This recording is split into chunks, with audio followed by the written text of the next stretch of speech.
La Bible en un an, le 22 novembre, le livre d'Esdras, chapitre 8, verset 31, au chapitre 10, verset 44, le livre des psaumes, chapitre 119, verset 33 à 48, le livre des proverbes, chapitre 28, versets 19 et 20, l'évangile de Jean, chapitre 14, versets 15 à 31.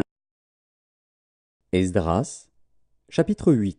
Nous partîmes du fleuve d'Ahava pour nous rendre à Jérusalem le 12e jour du premier mois. La main de notre Dieu fut sur nous et nous préserva des attaques de l'ennemi et de toute embûche pendant la route. Nous arrivâmes à Jérusalem et nous nous y reposâmes 3 jours. Le 4e jour, nous pesâmes dans la maison de notre Dieu l'argent, l'or et les ustensiles que nous remîmes à Mérémoth, fils d'Uri, le sacrificateur. Il y avait avec lui Éléazar, fils de Phiné, et avec eux les Lévites Josabad, fils de Josué, et Noadia, fils de Binui. Le tout ayant été vérifié, soit pour le nombre, soit pour le poids, on mit alors par écrit le poids du tout. Les fils de la captivité revenus de l'exil offrirent en holocauste au Dieu d'Israël 12 taureaux pour tout Israël, 96 béliers, 77 agneaux et 12 boucs comme victimes expiatoires, le tout en holocauste à l'Éternel. Ils transmirent les ordres du roi aux satrapes du roi et aux gouverneurs de ce côté du fleuve, lesquels honorèrent le peuple et la maison de Dieu. Esdras, chapitre 9. Après que cela fut terminé, les chefs s'approchèrent de moi en disant : Le peuple d'Israël, les sacrificateurs et les Lévites ne se sont point séparés des peuples de ces pays, et ils imitent leurs abominations, celles des Cananéens, des Hétiens, des Phéréziens, des Jébusiens, des Ammonites, des Moabites, des Égyptiens et des Amoréens. Car ils ont pris de leurs filles pour eux et pour leurs fils, et ont mêlé la race sainte avec les peuples de ces pays. Et les chefs et les magistrats ont été les premiers à commettre ce péché. Lorsque j'entendis cela, je déchirai mes vêtements et mon manteau, je m'arrachai les cheveux de la tête et les poils de la barbe, et je m'assis désolé. Auprès de moi s'assemblèrent tous ceux que faisaient trembler les paroles du Dieu d'Israël, à cause du péché des fils de la captivité. Et moi, je restai assis et désolé, jusqu'à l'offrande du soir. Puis, au moment de l'offrande du soir, je me levai du sein de mon humiliation, avec mes vêtements et mon manteau déchirés. Je tombai à genoux, j'étendis les mains vers l'Éternel, mon Dieu. Et je dis : Mon Dieu, je suis dans la confusion, et j'ai honte, ô mon Dieu, de lever ma face vers toi. Car nos iniquités se sont multipliées par-dessus nos têtes, et nos fautes ont atteint jusqu'aux cieux. Depuis les jours de nos pères, nous avons été grandement coupables jusqu'à ce jour, et c'est à cause de nos iniquités que nous avons été livrés, nous, nos rois et nos sacrificateurs, aux mains des rois étrangers, à l'épée, à la captivité, au pillage et à la honte qui couvre aujourd'hui notre visage. Et cependant l'Éternel, notre Dieu, vient de nous faire grâce en nous laissant quelques réchappés et en nous accordant un abri dans son saint lieu, afin d'éclaircir nos yeux et de nous donner un peu de vie au milieu de notre servitude. Car nous sommes esclaves, mais Dieu ne nous a pas abandonnés dans notre servitude.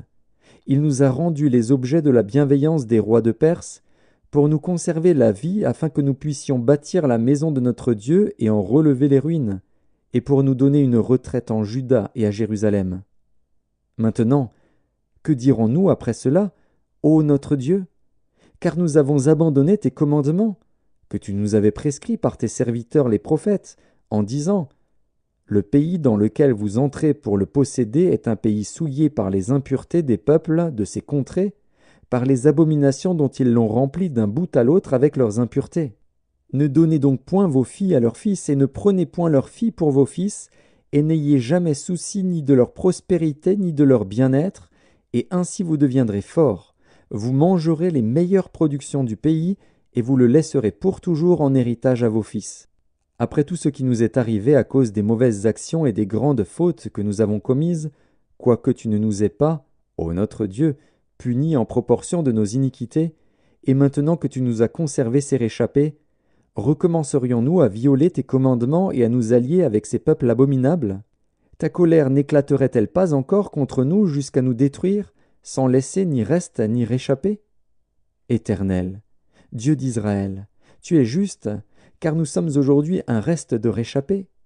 Nous voici devant toi comme des coupables, et nous ne saurions ainsi subsister devant ta face. Esdras, chapitre 10. Pendant qu'Esdras, pleurant et prosterné devant la maison de Dieu, faisait cette prière et cette confession, il s'était rassemblé auprès de lui une foule très nombreuse de gens d'Israël, hommes, femmes et enfants, et le peuple répandait d'abondantes larmes. Alors Shekania, fils de Jéhiel, d'entre les fils d'Élam, prit la parole et dit à Esdras: « Nous avons péché contre notre Dieu, en nous alliant à des femmes étrangères qui appartiennent au peuple du pays. Mais Israël ne reste pas pour cela sans espérance. Faisons maintenant une alliance avec notre Dieu pour le renvoi de toutes ces femmes et de leurs enfants, selon l'avis de mon Seigneur et de ceux qui tremblent devant les commandements de notre Dieu, et que l'on agisse d'après la loi. Lève-toi, car cette affaire te regarde. Nous serons avec toi. Prends courage et agis. » Esdras se leva, et il fit jurer aux chefs des sacrificateurs, des Lévites et de tout Israël, de faire ce qui venait d'être dit. Et ils le jurèrent. Puis Esdras se retira de devant la maison de Dieu, et il alla dans la chambre de Jochanan, fils d'Eliashib. Quand il y fut entré, il ne mangea point de pain et il ne but point d'eau, parce qu'il était dans la désolation à cause du péché des fils de la captivité. On publia dans Juda et à Jérusalem que tous les fils de la captivité eussent à se réunir à Jérusalem, et que, d'après l'avis des chefs et des anciens, quiconque ne s'y serait pas rendu dans 3 jours aurait tous ses biens confisqués et serait lui-même exclu de l'assemblée des fils de la captivité. Tous les hommes de Juda et de Benjamin se rassemblèrent à Jérusalem dans les 3 jours. C'était le 20e jour du 9e mois. Tout le peuple se tenait sur la place de la maison de Dieu, tremblant à cause de la circonstance et par suite de la pluie. Esdras, le sacrificateur, se leva et leur dit: « Vous avez péché en vous alliant à des femmes étrangères, et vous avez rendu Israël encore plus coupable. Confessez maintenant votre faute à l'Éternel, le Dieu de vos pères, et faites sa volonté. Séparez-vous des peuples du pays et des femmes étrangères. » Toute l'assemblée répondit d'une voix haute: « À nous de faire comme tu l'as dit. » Mais le peuple est nombreux, le temps est à la pluie, et il n'est pas possible de rester dehors. D'ailleurs, ce n'est pas l'œuvre d'un jour ou 2, car il y en a beaucoup parmi nous qui ont péché dans cette affaire. Que nos chefs restent donc pour toute l'assemblée, et tous ceux qui dans nos villes se sont alliés à des femmes étrangères viendront à des époques fixes, avec les anciens et les juges de chaque ville, jusqu'à ce que l'ardente colère de notre Dieu se soit détournée de nous au sujet de cette affaire. Jonathan, fils d'Azaël, et Jaxia, fils de Tikva, appuyés par Meshulam et par le lévite Shabtaï, furent les seuls à combattre cet avis, auquel se conformèrent les fils de la captivité. On choisit Esdras, le sacrificateur, et des chefs de famille selon leur maison paternelle, tous désignés par leur nom. Et ils siégèrent le 1er jour du 10e mois pour s'occuper de la chose. Le 1er jour du 1er mois, ils en finirent avec tous les hommes qui s'étaient alliés à des femmes étrangères. Parmi les fils de sacrificateurs, il s'en trouva qui s'étaient alliés à des femmes étrangères, des fils de Josué, fils de Jotsadak, et de ses frères, Maazéja, Éliézer, Jarib et Guédalia, qui s'engagèrent, en donnant la main, à renvoyer leurs femmes et à offrir un bélier en sacrifice de culpabilité.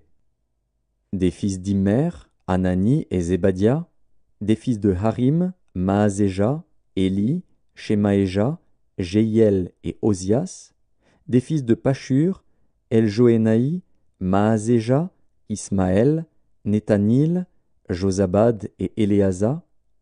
Parmi les Lévites, Josabad, Shiméi, Kélaja ou Kélita, Pétajja, Juda et Éliézer. Parmi les chantres, Eliashib. Parmi les portiers, Shalom, Télem et Uri. Parmi ceux d'Israël, des fils de Paréosh, Ramia, Jizija, Malkija, Mijamin, Éléazar, Malkija et Benaja. Des fils d'Élam, Matania, Zacharie, Jéhiel, Abdi, Jérémoth et Éli. Des fils de Tzatu, Eljoénaï, Eliashib, Matania, Jérémoth, Zabad et Aziza.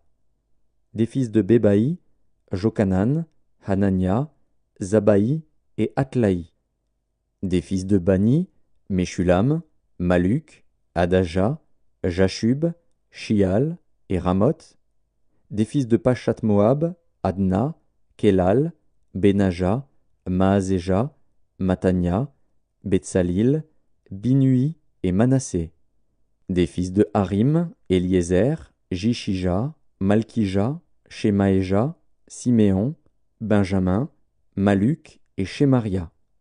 Des fils de Hashum, Matnaï, Matata, Zabad, Eliphélet, Jérémaï, Manassé et Shimei. Des fils de Bani, Madaï, Amram, Uel, Benaja, Bédia, Kélu, Vania, Mérémoth, Eliashib, Matania, Matnaï, Jaazaï, Bani, Binui, Shimei, Shelemia, Nathan, Adaja, Maknadbaï, Shashaï, Sharaï, Azaril, Shelemia, Shemaria, Shalom, Amaria et Joseph. Des fils de Nebo, Jéiel, Matithia, Zabad, Zébina, Jadaï, Joël et Benaja. Tout cela avait pris des femmes étrangères, et plusieurs en avaient eu des enfants. Psaume 119. Enseigne-moi, Éternel, la voie de tes statuts, pour que je la retienne jusqu'à la fin. Donne-moi l'intelligence, pour que je garde ta loi et que je l'observe de tout mon cœur.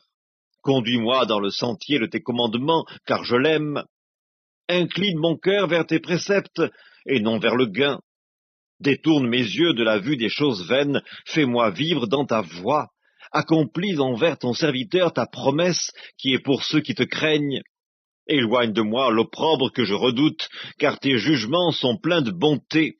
Voici, je désire pratiquer tes ordonnances, fais-moi vivre dans ta justice. Éternel, que ta miséricorde vienne sur moi, ton salut selon ta promesse. Et je pourrai répondre à celui qui m'outrage, car je me confie en ta parole. N'ôte pas entièrement de ma bouche la parole de la vérité, car j'espère en tes jugements. Je garderai ta loi constamment, à toujours et à perpétuité. Je marcherai au large, car je recherche tes ordonnances. Je parlerai de tes préceptes devant les rois, et je ne rougirai point. Je fais mes délices de tes commandements, je les aime. Je lève mes mains vers tes commandements que j'aime, et je veux méditer tes statuts. Livre des Proverbes, chapitre 28. Celui qui cultive son champ est rassasié de pain, mais celui qui poursuit les choses vaines est rassasié de pauvreté. Un homme fidèle est comblé de bénédictions, mais celui qui a hâte de s'enrichir ne reste pas impuni. Évangile de Jean, chapitre 14. Si vous m'aimez, gardez mes commandements. Et moi, je prierai le Père, et il vous donnera un autre consolateur, afin qu'il demeure éternellement avec vous, l'Esprit de vérité, que le monde ne peut recevoir, parce qu'il ne le voit point et ne le connaît point. Mais vous, vous le connaissez, car il demeure avec vous, et il sera en vous. Je ne vous laisserai pas orphelin, je viendrai à vous. Encore un peu de temps, et le monde ne me verra plus. Mais vous, vous me verrez, car je vis, et vous vivrez aussi. En ce jour-là, vous connaîtrez que je suis en mon Père, que vous êtes en moi, et que je suis en vous. Celui qui a mes commandements et qui les garde, c'est celui qui m'aime. Et celui qui m'aime sera aimé de mon Père. Je l'aimerai, et je me ferai connaître à lui. Jude, non pas l'Iscariote, lui dit, « Seigneur, d'où vient que tu te feras connaître à nous, et non au monde ?» Jésus lui répondit, « Si quelqu'un m'aime, il gardera ma parole, et mon Père l'aimera. Nous viendrons à lui, et nous ferons notre demeure chez lui. Celui qui ne m'aime pas ne garde point mes paroles. Et la parole que vous entendez n'est pas de moi, mais du Père qui m'a envoyé. Je vous ai dit ces choses pendant que je demeure avec vous.